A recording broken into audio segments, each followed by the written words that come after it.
In this video, I will be discussing about a very important tool that has helped me a lot in creating my resume, CVs and cover letters.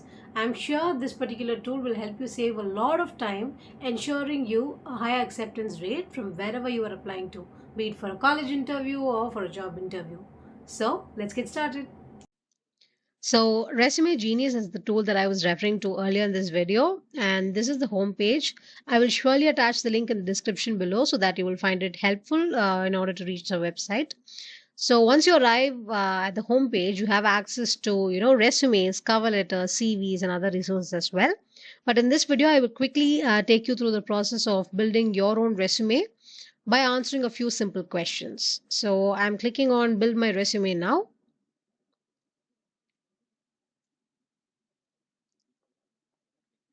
Here I am redirected to this page. So yeah, it's asking me a few questions. So it is asking me to add my photograph, which is optional, and certain fields are mandatory, and those fields I will have to fill in whether I like or not. So here I have given my first name as Julia and last name as Chris, which is an example. So you need to be careful of what you are entering. All right, so Julia and Chris, and the desired job title I have given is a graduate engineer trainee. So, for example, if the job title that you are looking for is software developer, you will have to enter in the particular role that you are interested in. All right, so I've given a sample phone number here, which is 9987654321, and make sure to give the right phone number so that it'll be easier for the recruiter to reach you. And give the city, the country, the town. All these are not mandatory, but still, if you are interested, you can always, give this details. And email, I am going to be giving a example email, which is julia.chris@gmail.com. You need to give your particular email, and I'm saving and continuing. So I'm going to skip this step for now, and I'm going to move to the experience part. Let's say I was working as an intern, a software intern, or an IT technician, anything. Just in case if you have any previous experience, you need to fill in whatever role you were looking at, or you were pursuing. And the company, let's say, is called an AD Info Tech. So let's say, imagine the company's name is AD Infotech. But if you have an experience in any particular company or a startup, you need to give in the right details. And I'm going to give in the country, the state, the province, state or province. So all these particular details, I would suggest you to fill by yourself.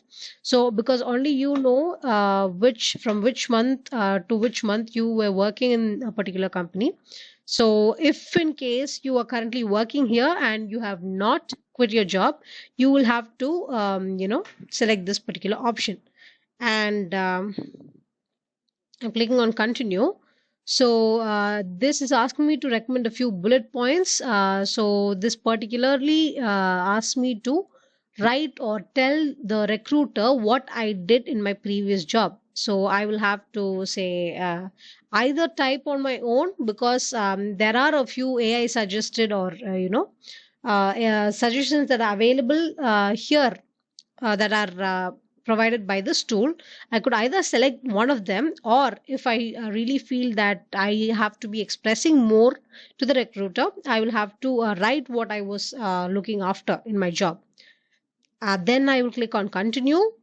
So just in case if I was looking at another job, okay, all right. So if I was working in a other role previously or after this role, I will have to click on add another job and add that job too. Now I will click continue, and here it's asking me about my education. So I will type in ABC University. You will have to type in the right university or the educational institution that you studied in. School location, let's say New Delhi. And degree or program is BA or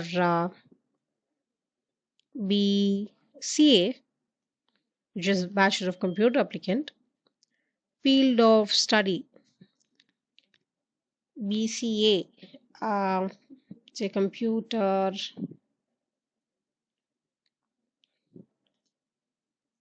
applications, graduation month and year again. Any additional education details is optional. You could then click on continue. And then if in case I'm interested to add about my school education, or let's say if I'm a postgraduate, I will have to add my both my bachelor's and post graduation details. So you will have to click on this particular option and add them accordingly, and then click on continue. So here's about the certifications and licenses.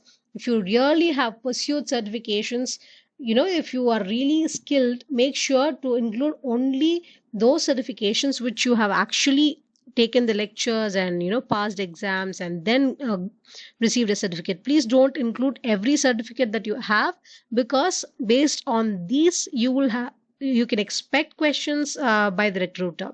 So let's say I have a certificate in Python, and let's say I have another certificate in digital marketing. So these are a few examples that I have showed you, and you will have to actually include the certificates that you have, the exact details in your resume.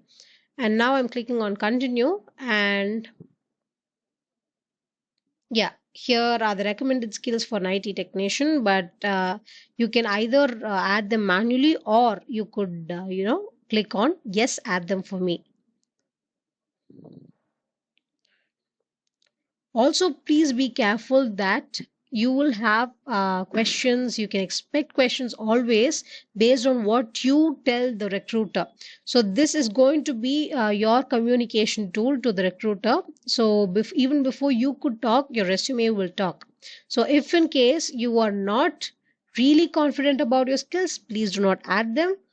Only add the skills that you are confident about, and then click on continue.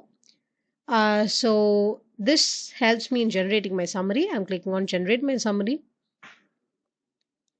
So this summary is generated based on whatever details I have given previously. And here I see a short summary. So just in case if I'm not happy with this, I could always regenerate, so that the same tool will help me with, different content. So let's go with.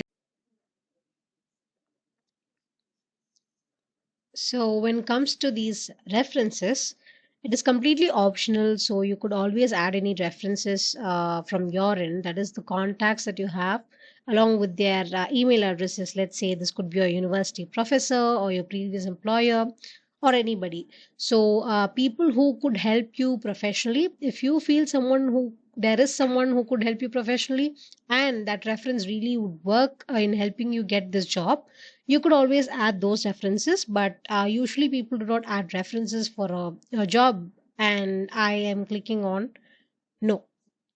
So if in case you want to add any additional sections, let's say the additional languages that let's say you could be a master of the French language apart from English and your mother tongue, or if you have any volunteer experience with, say, NSS, NCC, or any other activities that was held at your college or club, or if you had done any community services, or if you had received any awards from anywhere, or if you had published any papers and other additional information. So if you have engineering background, and say you have published any papers in your undergraduation or even your post graduation, you could click on publications, and you could add the number of research papers that you had published in journals. Otherwise, you could click on languages, as I have mentioned earlier. You could add those languages which you have learned apart from your mother tongue and in English. And you could click on volunteer experience in order to say highlight the volunteer experiences that you have done. And I am going to click on continue. So if you have if any of these fields is applicable, please go ahead and do that. Now here I am with my resume, and I'm clicking on complete final step. So it has a number of templates, and I could select any of these templates, whichever it suggests. So if you see this, there are so many templates that I could select and download my resume from. So that's all for this video. I hope you enjoyed this video. If you did, please give it a thumbs up, share the video with someone who will find it really helpful, and don't forget to subscribe the channel. Thank you.